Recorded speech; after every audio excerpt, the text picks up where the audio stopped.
بسم اللہ الرحمن الرحیم۔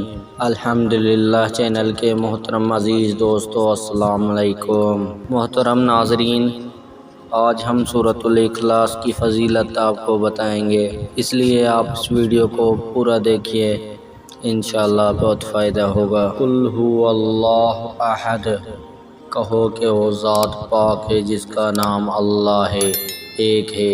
اللہ الصمد، اللہ بے نیاز ہے۔ لم یلد ولم یولد، نہ کسی کا باپ ہے اور نہ کسی کا بیٹا۔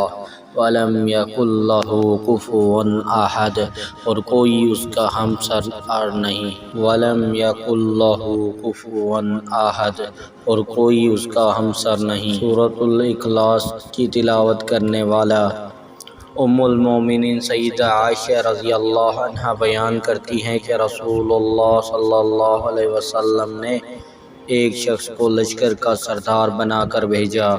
وہ نماز میں یعنی ہر رکعت میں اپنی قرأت قل هو اللہ احد پر ختم کرتا۔ جب لشکر والے لوٹ کر مدینہ میں آئے تو انہوں نے رسول اللہ صلی اللہ علیہ وسلم سے اس کا ذکر کیا۔ آپ نے فرمایا، اس سے پوچھو ایسا کیوں کرتا ہے؟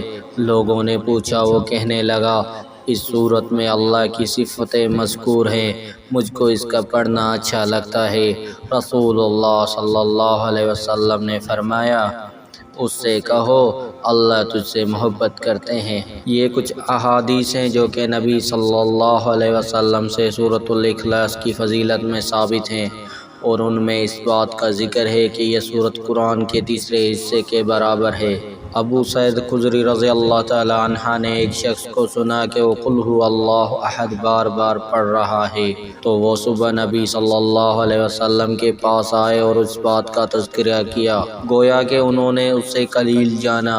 نبی کریم صلی اللہ علیہ وآلہ وسلم فرمانے لگے، اس ذات کی قسم جس کے ہاتھ میں میری جان ہے، بے شک یہ سورت قرآن کے تیسرے حصے کے برابر ہے۔ ابو درداء رضی اللہ تعالی عنہ بیان کرتے ہیں کہ نبی صلی اللہ علیہ وسلم نے فرمایا، کیا تم میں سے کوئی ایک رات میں قرآن کا تیسرا حصہ پڑھنے سے عاجز ہے؟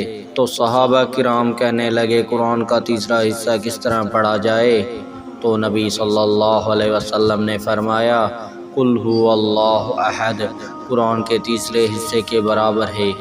ابو ہریرہ رضی اللہ تعالی عنہ بیان کرتے ہیں کہ رسول اللہ صلی اللہ علیہ وسلم نے فرمایا، جمع ہو جاؤ کیونکہ میں تم پر قرآن کا تیسرا حصہ پڑھوں گا۔ تو جمع ہو گیا۔ پھر نبی صلی اللہ علیہ وسلم تشریف لائے اور قل هو اللہ احد پڑھی اور پھر چلے گئے۔